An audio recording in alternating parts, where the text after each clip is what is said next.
Sup Shredders, my name is Logan aka Spiderhands and welcome to an SP Patrons video today that I'm making for Ghost as part of their custom monthly music review. And if we switch over to here, we have a track by an act named GZ titled Emptiness. And we're going to listen through this track from start till finish and we're going to hear what we think. We also have lyrics to look through at the end of this, thanks to Ghost for those. But yeah, let's go. Let's go from the tippity top. Tippity top. There we go.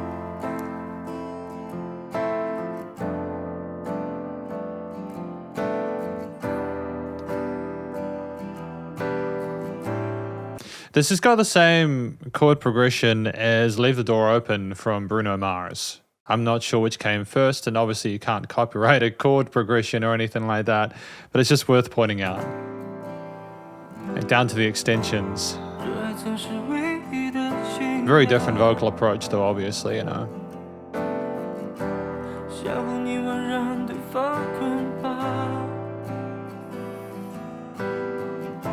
I like the guitars and piano just seamlessly entering like that, you know?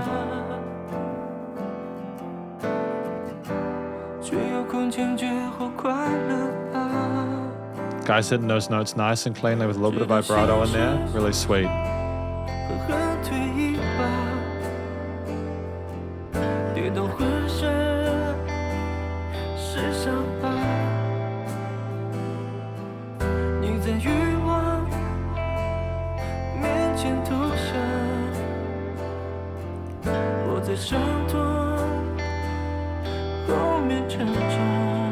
The accents of those lead guitars with the fullness and glisten of the bass guitar, they really complement GZ well on the mic. With the drums here, good.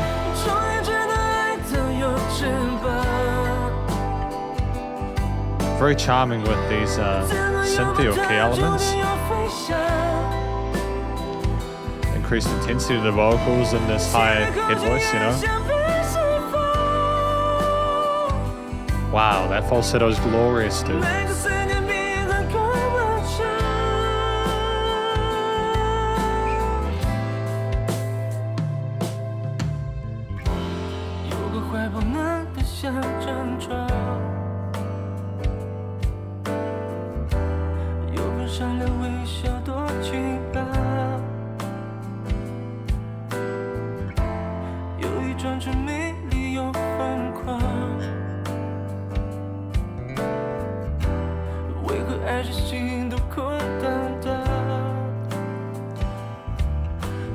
You can hear the bass being a little bit more active at this point, just for the sake of developing and keeping the thing something interesting. You know, if you're keeping the same groove with the chords and the piano and the guitar parts, you need a little bit of change there, even if the singing is lovely to listen to. You know,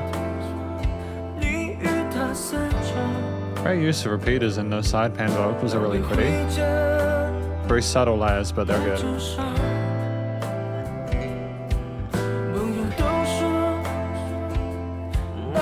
I like the fact that we're very subtle with our kick and snare parts as well. Great dynamic range to the performance there. Those to keep the intensity down until the hook part where, you know, GZ comes up as well in energy levels. Oh no, the drums are actually a similar loudness, never mind. You've mainly got the keys having a higher sort of presence there, you know.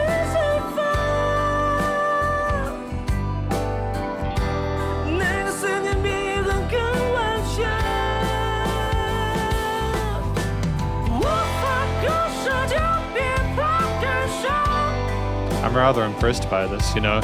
The fact that he can make that kind of falsetto sound palatable, it's very difficult. You need to really have your vocal technique sorted for that sound as full as it does. You need power behind it. It's difficult to get that unless you really train your vocals, your techniques, to the point, etc., you know.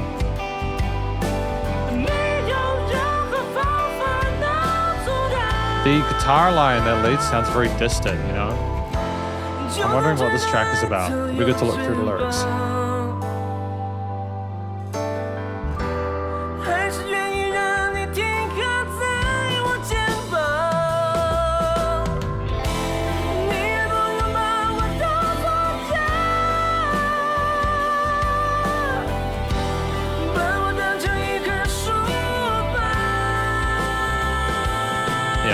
Little bits of variation there.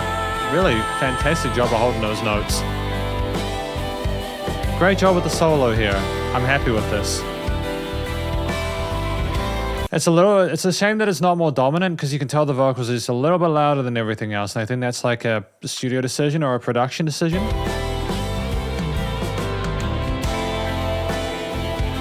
Is this meant to be a lower level just simply because we're going out of the song at this point? I don't know. We'll find out though.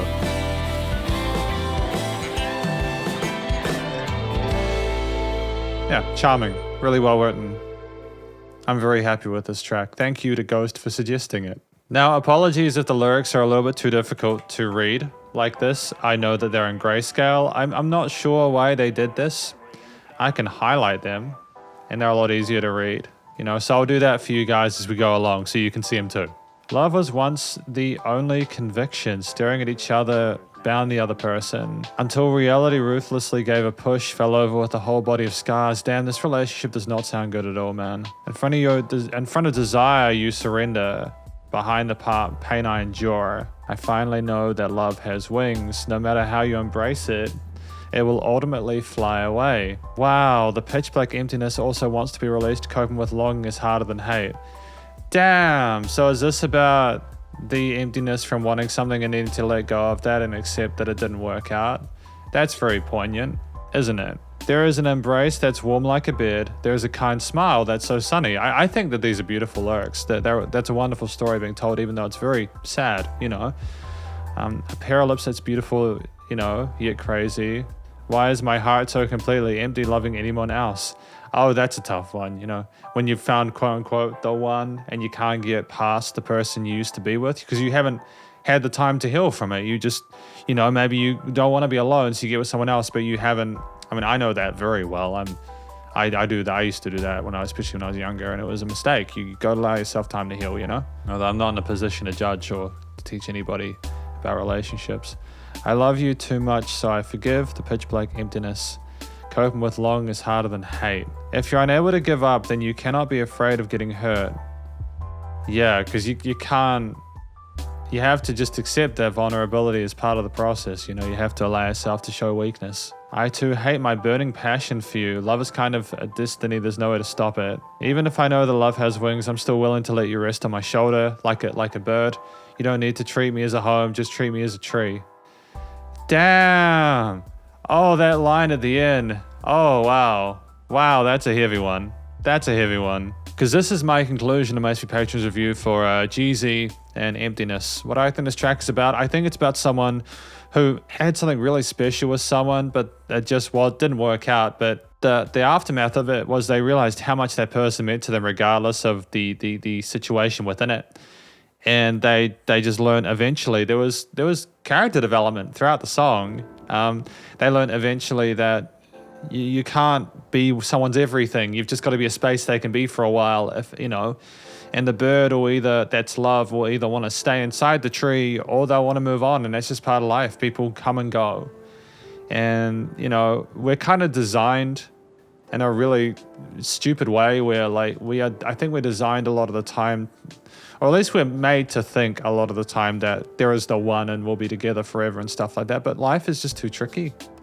You know, life is just too difficult. There are too many variables, and that's a difficult thing to learn. But at the end, I think the guy realized that, you know, even though I hate that I love you, I can still let you rest on my shoulder, and you can still be a part of me from time to time, even though I know I'll never be the permanent place for you. You'll never be by my side permanently. I think that this is a story that a lot of people will be able to relate to and appreciate. And if you don't know what it's like to feel like this, consider yourself very lucky, unless, you know, you aren't able to love people, in which case I'm not going to comment any further on this, you know. Everyone's different. A beautiful tale told by a singer who sounds like they're telling the story that they're telling. It sounds like, whilst you've got a vocalist with tremendous vocal technique, comfortable in the head and chest voice, lovely falsetto intonation there. The phrasing of the words comes through clearly, even though I couldn't understand them. I can understand, like I could hear the words and consonants and everything nice and clearly. I love the way that he committed to the vocal performance there. It sounds very authentic and genuine to what he was talking about there. It sounds like something that he'd actually gone through, and you kind of really need to have gone through something like this for it to be believable. And when you sing in like a song like this, you can't get away with, you know, the situation you have sometimes where people are just singing to get a paycheck with a track like this, with a story like this. You can't do that. The guy sounded authentic and genuine. He did sound like he was crying out, like he was still struggling and processing the situation.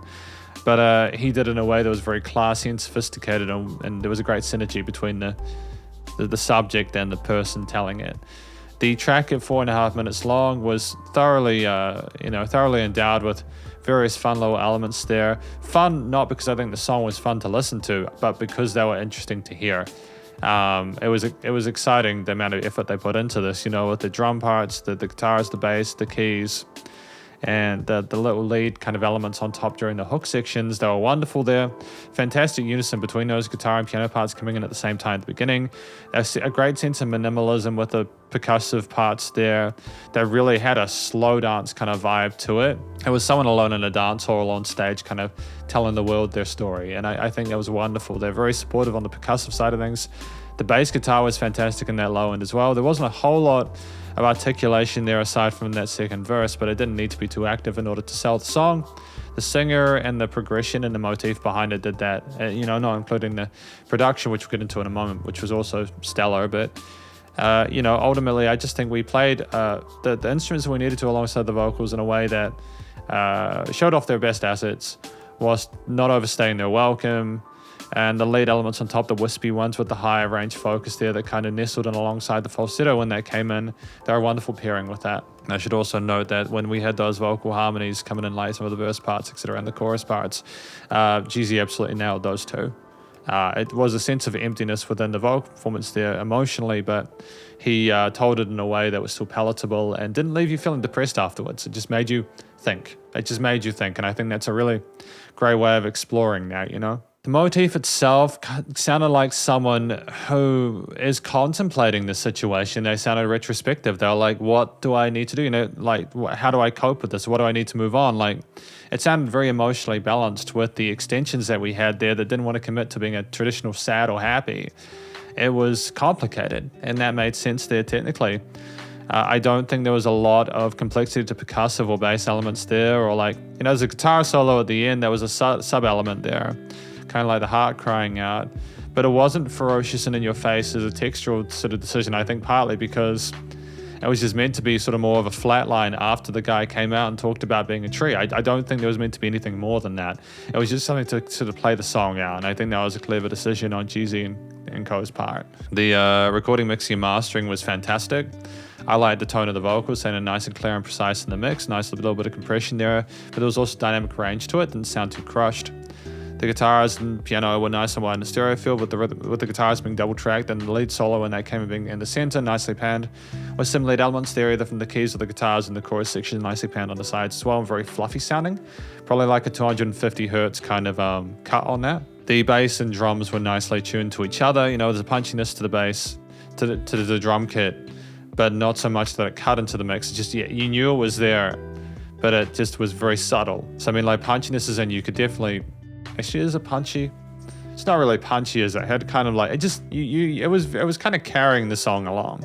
And the bass there was nicely tuned so that it basically just kind of walked you alongside the drums. You know, you had different things complementing different parts of the track and performing different functions like it should. It's great. You know, it was nicely leveled, you know, no weird volume spikes or anything like that, nicely leveled. And it was nice to wind the frequency spectrum there, big full sounding.